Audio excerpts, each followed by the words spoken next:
Hello, welcome sa ating devotions for today. Ang title po ng ating pag-uusapan ay Trusting God's Word. Our scripture for today is Luke 1 verse 37.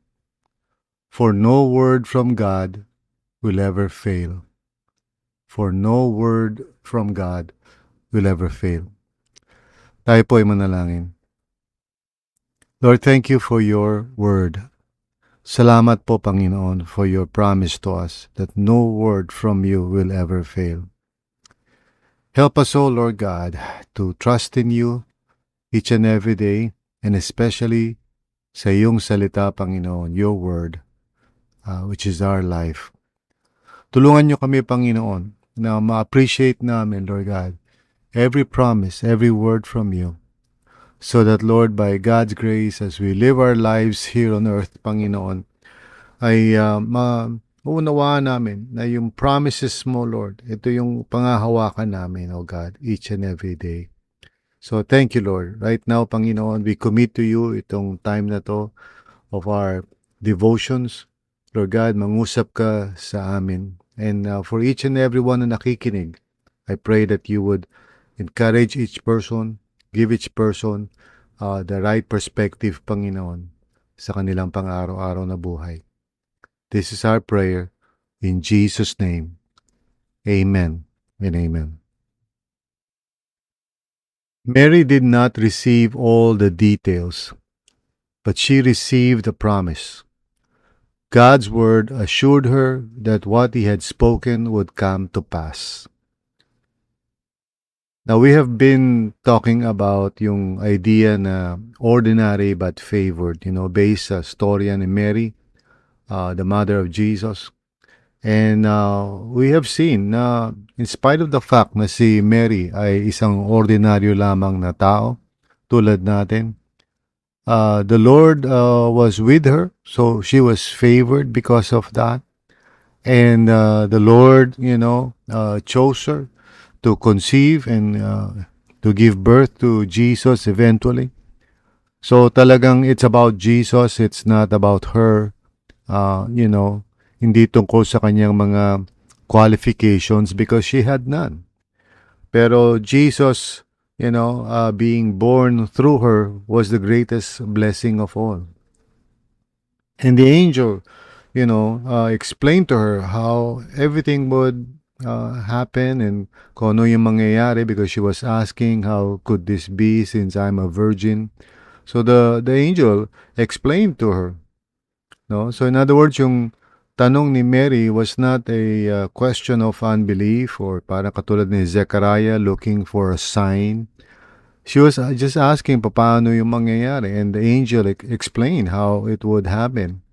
And I'm sure hindi naman lahat yun parang malinaw kay Mary, even for us, if we read yung sinasabi ng angel, it's really amazing, how that process would transpire. So Mary did not have all the details, as to how things would happen. But the angel assured her, sabi niya, na for no word from God will ever fail.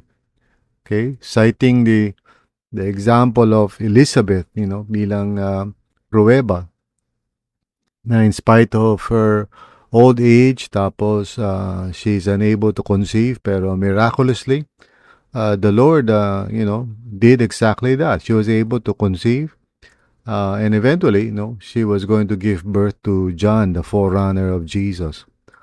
All of that is to just prove to Mary that the word of the Lord will never fail.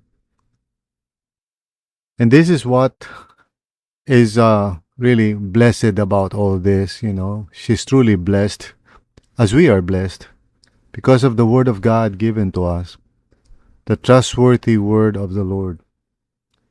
Faith does not mean having everything figured out. It means trusting the God whose word never fails.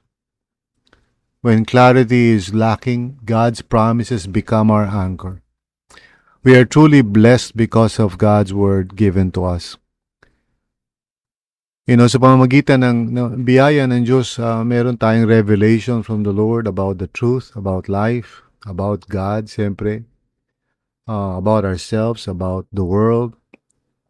God's word, the scriptures, give us a handle on how we are to live our lives, We are blessed because we understand the word, The word of God is given to us, and ito yung nagbibigay sa atin ng gabay, kaliwanagan sa pang-araw-araw nating buhay. We are truly blessed because others don't know God's word, God's truth. And the Lord has given us His word para meron tayong light and lamp unto our feet. The word of God is precious. Kaya napakahalaga na panghawakan natin to. Again, it's not about us. It's not about our qualifications, what we can do, or what we have accomplished. It's about the word of the Lord, That is at work sa atin to transform us and to make us the kind of people that God wants us to be, fulfilling His purpose in our lives, by His grace. We are truly favored. We are truly blessed, because God has given us the word of the Lord to guide us and help us sa pang-araw-araw natin buhay.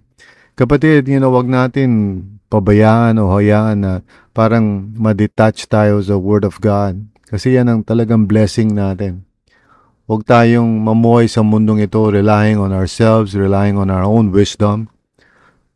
Instead, ang gawin natin is let's meditate on God's truth lagi, as often as we are able to.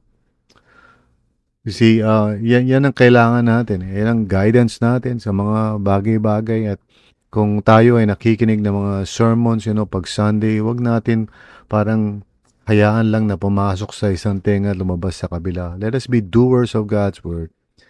Integrate natin yung word of God into our lives. Wag lang tayo tagapakinig. If you are facing uncertainty today, hold on to what God has spoken. His word is reliable even when the future feels unclear. So, be grateful sa blessing na ito na God has given us His truth to guide us, to set us free. So, gawin natin talagang each and every day, every opportunity na meron tayo, let's memorize the Word of God, let's meditate on the Word of God, let's share the Word of God, let's study the Word of God, So, wag lang natin parang, nakikinig tayo very shallow lang. But really, let's go deep into God's truth. Basahin natin ang scriptures, mag-memorize tayo, mag-aral tayo. Pag-aralan natin paano mag-Bible study, Sa mga grupo natin, mag-usap tayo ng Word of God. And let's share the Word of God sa social media, everywhere, kung saan man tayo naroon. Let the Word of the Lord dwell richly in our hearts. So here's the suggested prayer for today. God, help me trust your word when I don't understand everything. Strengthen my faith to rest in your promises. Amen. Pag nag-officiate ako ng weddings, may part doon na, yung tinatawag yung Bible bearer. And of course, that's part of the ceremony. But really, I always try to emphasize mga kinakasal ko that the word of the Lord is what will guide them and help them in their life together as a couple. Maraming families ang nasisira because, the Word of God is not central to guide them. Maraming mga marriages, of course, siyempre dahil normal naman magkaroon talaga ng mga conflicts, mga challenges sa buhay. Pero without the Word of the Lord guiding and giving wisdom, talagang mahihirapan po tayo, So, ulit-ulitin ko lang po, The Word of God is really God's grace sa atin, God's favor. Binigay sa atin yan. Kaya, huwag nating hayaan lumilipas ang isang araw na hindi tayo nagbibigay ng konting panahon, Well, dapat hindi konti. As much as possible, Magbasa tayo ng, mahaba-haba ng konti, wag lang isang verse. Now, of course, itong daily devotions is one way, and I hope na nakakatulong to sa inyo. But especially pag meron tayong Sunday service at may sermon, and usually naman pag nagpe-preach ako, I do what is called the expository way of preaching, wherein I will just take really a chunk of scripture at yun ang basis natin for our message each Sunday. Now, siyempre may context yun. So, maganda na pag nakikinig tayo ng sermon, wag lang natin take down yung notes at ano yung mga points. But alamin natin yung passage mismo at basahin natin in context. Basahin natin yung the passage before, the passage after, put it in context. And, lalo na kung maikli lang naman, let's say I'm preaching from a letter of the Apostle Paul, kunyari. Maikli lang naman yun. Why don't you read the entire thing, in one sitting? So, yan po ang ating devotions for today. Trusting God's Word.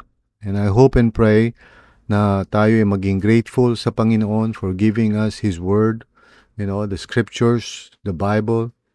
Nawa, lumago tayo, no? Lumago ang bawat isa sa atin. So kapatid, kung hindi mo pa na giging habit ito, talagang magbasa ka ng Scripture, no? Large parts of the Word of God. Kung kaya mo i-memorize mo yung ilang mga passages, no? Kahit paunti-unti. And really study the Word of God, no? Minsan kaya tayo nagiging parang mahina sa mundong ito is because we have no anchor. So kailangan natin ng Scripture. Amen? So let me pray for each one of us. Lord, tulungan niyo nga po kami, Panginoon, na mag-grow kami in God's Word, sa salita mo para sa amin, which is our blessing. Truly, we are favored, we are blessed because of your Word. So Father, I pray for each one, including myself, tulungan niyo po kami to really develop yung habit of getting into God's Word regularly, memorizing, meditating, studying, upang sa ganun, Lord God, that we will grow in the grace and knowledge of our Lord and Savior, Jesus Christ. Tulungan mo kami, Panginoon, because it's often a struggle, maraming kabisihan, maraming nangyayari sa buhay that sometimes, or a lot of times, we neglect the Scriptures.